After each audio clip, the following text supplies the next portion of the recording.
This story is called Giraffes Can't Dance. I hope you enjoy it. Gerald was a tall giraffe whose neck was long and slim, but his knees were awfully bandy and his legs were rather thin. He was very good at standing still and munching shoots off trees, but when he tried to run around, he buckled at the knees. Now every year in Africa they hold the jungle dance, where every single animal turns up to skip and prance. And this year, when the day arrived, poor Gerald felt so sad, because when it came to dancing, he was really very bad.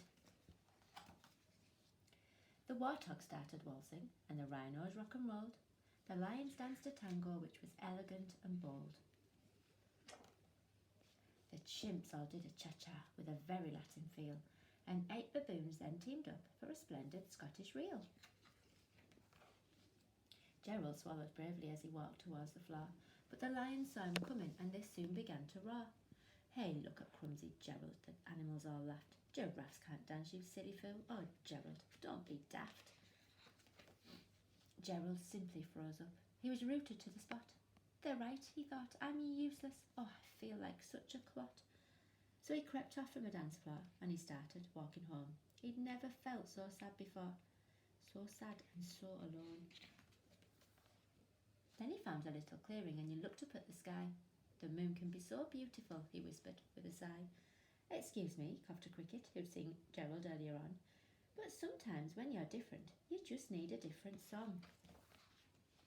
Listen to the swaying grass and listen to the trees. To me, the sweetest music is those branches in the breeze. So imagine that that lovely moon is playing just for you.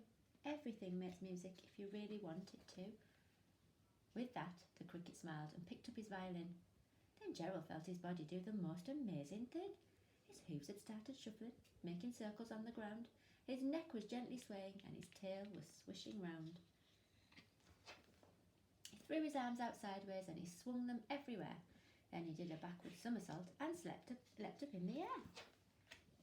Gerald felt so wonderful. His mouth was open wide. "I'm dancing, yes, I'm dancing. I am dancing," Gerald cried. Then one by one, each animal, who'd been there at the dance, arrived while Gerald boogied on and watched him quite entranced. They shouted, "It's a miracle, we must be in a dream.